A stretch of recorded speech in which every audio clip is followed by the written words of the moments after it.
안녕하세요 여러분. 환경보건 이동학교에 오신 것을 환영해요. 선생님 이름은 이동욱이에요. 직업과 환경에 대하여 연구하고 치료하는 의사 선생님이에요. 오늘은 여러분들과 함께 환경 관련 질환 중 하나인 아토피 피부염에 대하여 같이 알아볼게요. 울긋불긋 간질간질 우리를 괴롭히는 아토피 피부염은 어떤 질환일까요? 오늘 선생님과 같이 면역 반응과 알레르기란 무엇인지, 그리고 아토피 피부염이란 어떤 병인지 알아보고 어떤 환경 요인이 문제인지, 그리고 어떻게 예방하고 관리하는지 알려줄게요. 오늘 선생님과 같이 면역 반응과 알레르기란 무엇인지, 그리고 아토피 피부염이란 어떤 병인지 알아보고 어떤 환경 요인이 문제인지 알려줄게요. 우선 면역 반응과 피부, 알레르기에 대해 알아볼게요. 이 내용만 이해하면 의사 선생님만큼 아토피 피부염이 어떤 병인지 잘 이해할 수 있어요. 우리 눈에 보이지 않는 아주 작은 세균이나 바이러스, 이런 유해한 외부 물질이 우리 몸에 들어오면 어떻게 될까요? 우리는 나쁜 세균과 바이러스와 싸워 이길 수 있는 무기를 가지고 있어요. 배양하는 항체를 만든다든지 무찌르는 세포를 만드는 방어 기전이 그것인데요. 우리 몸의 이러한 작용을 면역 반응이라고 해요. 우리 피부를 안쪽에서 본 모습이에요. 왼쪽은 정상 피부예요. 견고하게 벽돌이 쌓인 것처럼 피부가 튼튼해 보이죠? 건강한 피부는 장벽이 튼튼하게 쌓여 있어요. 외부의 물질이 안으로 쉽게 들어오지 못한답니다. 그러면 오른쪽에 손상된 피부 단면을 볼까요? 지질, 장벽 단백질 등의 보호 성분이 줄어들어서 피부 장벽이 무너졌어요. 이런 외부의 바이러스나 유해한 외부 물질들이 피부 깊은 곳까지 쏙 들어와 버려요. 이렇게 피부 장벽이 손상되면 외부로부터 나쁜 균과 알레르기 물질이 피부 안으로 쉽게 들어오게 되는 거죠. 우리 몸을 지키고 있는 피부 장벽이 무너지고 우리 몸에 나쁜 세균이나 나쁜 물질이 들어왔을 때 우리 몸에서는 면역 반응을 통해 이 물질을 쫓아내요.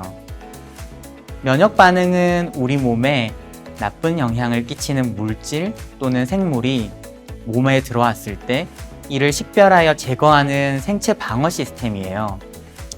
여기서 이야기하는 히스타민이라고 하는 물질은 우리 몸 안에서 생성되는 세포 신호 전달 물질인데, 이 물질이 있는 곳으로 나쁜 세균들과 싸울 몸 안의 친구들을 불러와서 전쟁을 치르게 된답니다. 오른쪽 아래에 보면 싸움의 잔해가 남고 이걸 치우고 있는 게 보이죠? 마치 이것처럼 우리 몸에도 나쁜 것들이 들어오고 나면 전쟁이 일어나게 되고 끝나고 나면 그 흔적이 남게 돼요. 이 사진처럼 한바탕 전쟁이 일어나고 나면 몸에 후유증을 남긴답니다. 앞서 친구들을 불러오라고 시켰던 히스타민이 피부 안에서 비만세포란 세포를 자극하고 가려움증을 유발하고 피부 아래 염증을 유발해요. 그래서 세포액이 고이는 등의 후유증을 남기는 거죠. 바이러스나 세균처럼 우리 몸의 유해한 물질에 대해서는 당연히 면역 반응이 일어나야 되는데, 진먼지, 진드기, 꽃가루처럼 주변에서 흔히 접하는 물질에 대해서 면역 반응이 일어나면 안 되겠죠. 알레르기는 우리 몸의 면역 체계가 비정상적으로 혹은 부적절하게 반응하는 것이라고 말할 수 있습니다. 면역 기능이 우리 몸에 나쁜 물질이라고, 우리 몸에 문제를 일으키는 물질이라고 정확히 이야기를 해줘야 하는데, 신호 전달 과정에 문제가 생겨 과도한 반응을 일으키는 거예요. 그렇게까지 하지 않아도 될 상황에 큰 싸움이 벌어지고 몸에 후유증이 생긴답니다. 피부에 이런 면역 반응이 일어나게 되면 간지럽게 되고, 이를 긁으면 다시 피부 장벽이 나빠지는 악의 순환 과정을 밟게 되는 거죠. 자, 이제 필요한 배경 지식을 익혔으니 아토피 피부염이 어떤 병인지 설명할 수 있겠네요. 아토피의 어원이 그리스어 아토퍼스라고 알려져 있어요. 이는 보통과 다르고 기묘하다라는 뜻이에요. 다른 아이들보다 예민하게 반응한다고 이해하는 게 좋을 것 같아요. 아토피 피부염을 예로 들어볼게요. 아이들은 침을 많이 흘리는데 유난히도 침에 예민하게 반응하는 아이들이 있어요. 그런 것들이 알레르기 반응일 수 있다는 거죠. 출생 이후 몇 개월 안에 피부 습진 등 피부 병변이 많이 나타나는데 흔히 이것을 태열이라고 부르기도 해요. 이런 태열이 나타나는 경우 중에 아주 흔하게 아토피 피부염인 경우가 많아서 혼용해서 쓰이는 경우도 있어요. 아토피 피부염을 정의하자면 면역 기능이 고장난 상태에서 피부 장벽 기능 이상으로 자극된 피부에 염증이 일어나는 병이에요. 간지러워서 긁으면 피부 안쪽에서 면역 반응 알레르기 반응이 계속 일어나서 더 간지럽고, 그렇게 해서 계속 긁다 보면 피가 나고 흉터가 지게 되는 병이죠. 대개 피부가 가렵고 자주 재발하고 오래 지속이 되고 가족 중에 알레르기 질환을 가지고 있는 경우가 많아요. 피부에 나타나는 모양은 상당히 다양하지만 그래도 사진처럼 특징적인 부위나 모양이 있어요. 붉은 반점으로 나타나고 갈라지고 긁힌 피부, 그리고 오래 간지러워 긁고 감염이 생기다 보면 세균이 감염되고 진물이 나타나기도 해요. 아토피 피부염이 오래 지속되면 코끼리 피부처럼 피부가 두꺼워지고 변하는 태선화가 일어나기도 해요. 이렇게 무서운 아토피 피부염인데 선생님 등이 간지러워요. 아토피 피부염 아니에요? 이렇게 물어보는 친구도 있어요. 일주일 정도 동안 간지럽다거나 하는 정도로 아토피 피부염을 진단하지는 않아요. 아토피 피부염은 특징적으로 한두 달 정도 지속적으로 나쁘다든지 하면 생각해 볼 수 있는 병이랍니다. 앞서 말했듯 유전적 소인이 있는 경우에 잘 생겨요. 유전적이란 거는 동일한 쌍둥이가 있다면 한 아이가 아토피 피부염이 있으면 다른 아이도 있을 확률이 80% 정도 된다는 거예요. 하지만 유전적인 소인이 모든 걸 결정하진 않아요. 환경적 요인이 반드시 함께 작용한답니다. 공해, 미세먼지 속 알레르기 물질, 이런 것들이 영향을 미친다고 알려져 있어요. 아토피 피부염은 태어나고 나서 100일 정도 전후, 아주 어릴 때 처음 발생하는 경우가 많고 생후 한두 살까지 반복되면서 점차 진행하다가 좋아지다가 하는 형태로 반복될 수 있어요. 이 시기에는 치료를 하더라도 증상이 계속 나타날 수 있어서 꾸준히 포기하지 않고 치료하는 것이 중요하답니다. 왜냐하면 2살 이후가 되면 증상이 반복되기는 하지만 성장하면서 어른이 되어가면서 증상이 사라지는 경우가 많아서 그래요. 그래서 그 시기까지 피부에 흉터가 남지 않도록 꾸준히 관리하고 치료하는 게 가장 중요하답니다. 아토피 피부염 아이들은 좋아지는 경우도 많지만 참 이상하게도 거의 반 정도까지, 많게는 반 정도까지는 천식, 알레르기 비염으로 진행하는 경우들이 있어요. 호흡기 아토피 질환들인데요. 이렇게 진행하는 거를 알레르기 행진이라고 불러요. 몸에 있는 정밀한 면역 체계에 혼선이 생긴 것이라 이런 비슷한 기전을 가진 병들을 함께 앓는 경우들이 많아요. 나이가 들면서 좋아지는 경우도 많지만 이렇게 다른 질환들도 발전할 수 있어서 지속적인 검사와 관리가 필요해요. 자, 그럼 어떤 환경 요인이 문제일까요? 우리가 문제를 알아야 해결하고 예방을 할 수 있으니 잘 아는 게 중요하겠죠? 자, 요즘 갈수록 아토피 피부염 환자가 증가하는 것 같은데 먹을거리 때문이라고 생각해야 될까요? 아니면 환경적인 이유가 많이 클까요? 통계적으로 보면 먹는 음식도 일부 좌우하지만 아마 환경적인 원인이 더 크다고 생각을 하고 있어요. 아토피 질환은 선진국, 잘 사는 나라일수록 좀 많은 질환인데요. 점점 사회가 복잡해지고 다양한 물질들이 환경에 존재하면서 공해 물질, 미세먼지, 새집 증후군, 휘발성 물질이나 포름알데히드, 이런 환경적인 원인이 더 크다고 보고 있어요. 여기 나와 있는 것들은 우리 피부 장벽을 뚫고 들어오는 자극 원인 물질로 작용하게 되는데요. 더운 날씨, 습도, 땀, 피부에 닿는 옷 등 피부에 자극되는 환경이 아토피 피부염에 영향을 미쳐요. 세균, 바이러스, 곰팡이와 그 잔해들도 영향을 미친답니다. 계란, 우유 같은 식품도 영향을 어느 정도 미치는 것으로는 알려져 있어요. 생각보다 식품은 아토피 피부염 자체에 아주 주요한 원인으로 보지는 않고 있습니다. 진먼지 진드기, 꽃가루, 반려동물의 비듬, 털 등도 아토피 피부염을 악화시킬 수 있어요.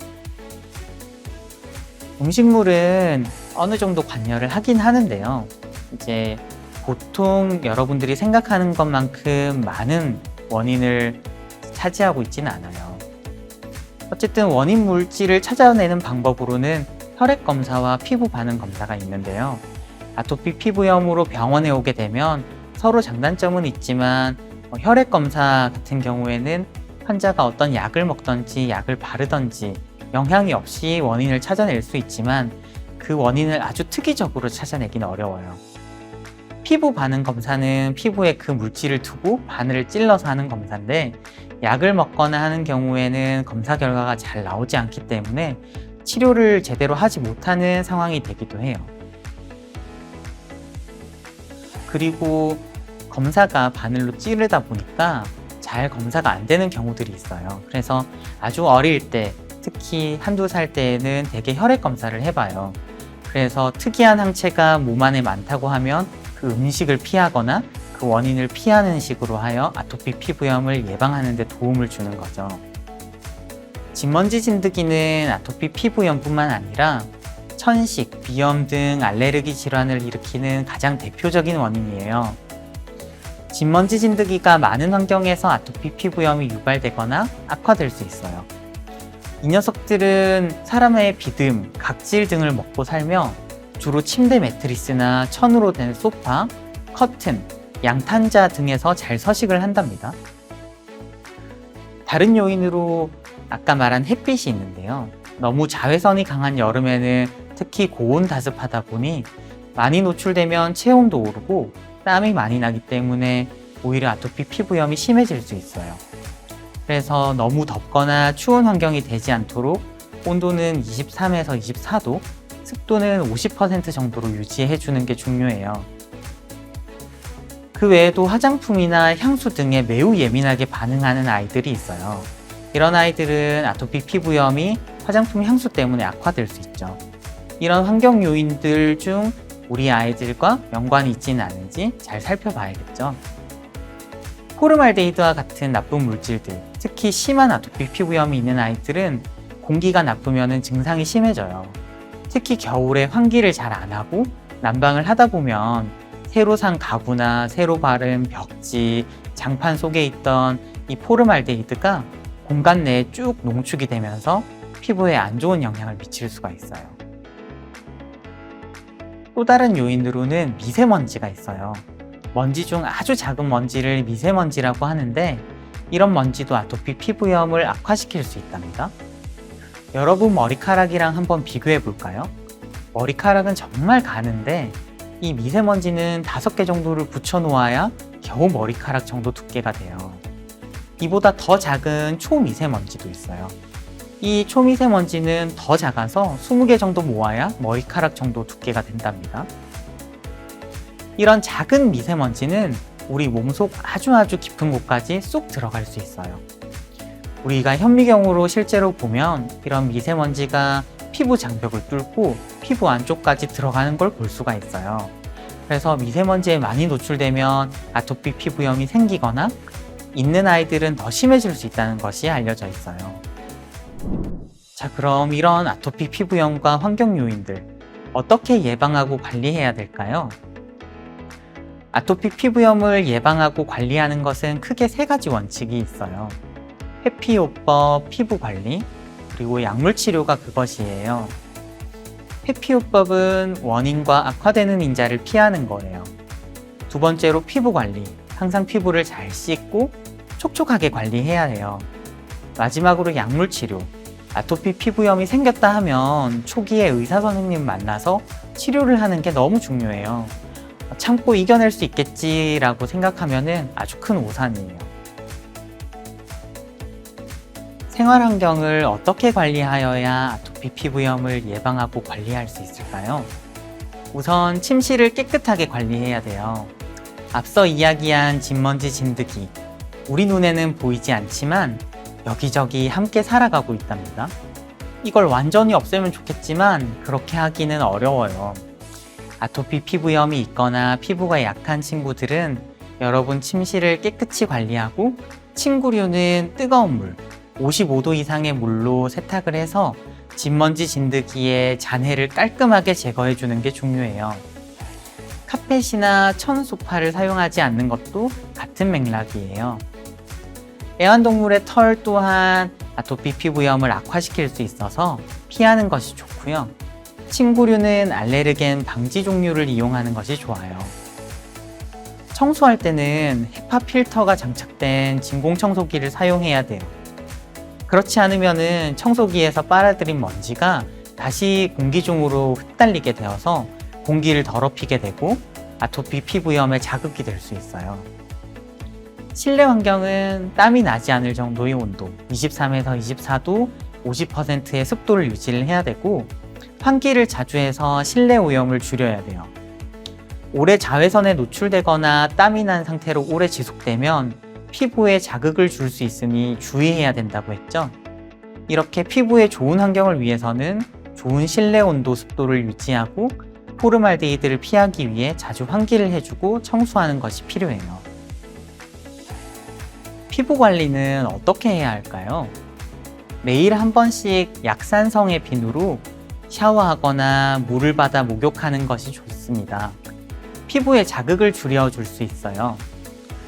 또한 너무 뜨겁거나 차가운 물로 샤워하지 않도록 합니다. 목욕 시간은 너무 길지도 않게 너무 짧지도 않게 10분 전후가 적당하고 보습제는 목욕 후에 바로 하루에 2-3번 발라주는 것이 중요해요. 이런 과정을 통해서 피부 장벽을 다시 회복할 수가 있겠어요. 또한 손발톱을 짧게 깎아야 해요. 간지러움이 있더라도 긁어서 긴 손톱이 피부에 흉을 남기는 일을 막는 것도 중요하답니다. 이렇게 보습, 피부 관리를 철저히 해주어야 해요. 스트레스도 잘 관리해야 돼요. 어린이가 무슨 스트레스냐 하지만 스트레스를 많이 받는답니다. 스트레스가 심해지면 아토피 피부염이 악화되고 아토피 피부염이 악화되면 더 스트레스를 받게 돼요. 그래서 여러분들 그리고 부모님들, 아이들이 건강한 취미 생활을 즐기고 건강한 운동으로 스트레스를 풀 수 있게 하는 게 중요해요. 또한 만병통치약인 잠, 충분히 취할 수 있도록 해서 우리 몸이 피곤하지 않도록 해주어야 해요.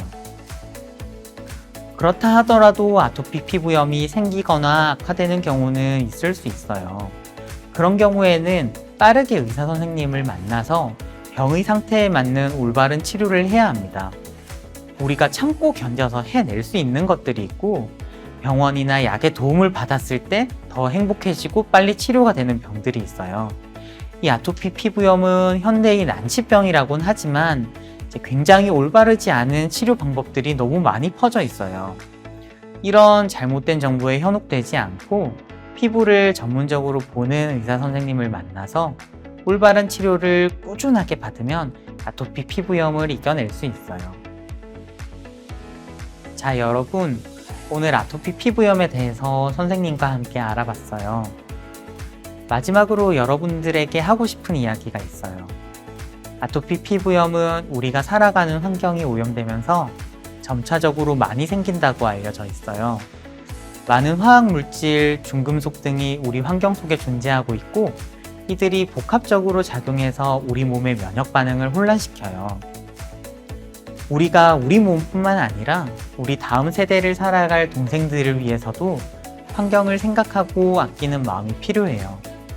우리가 살아갈 수 있게 해주는 환경과 지구를 아끼고 가족과 친구들의 건강과 미래를 위해 우리 함께 지구를 아끼고 환경을 지키기로 약속해요.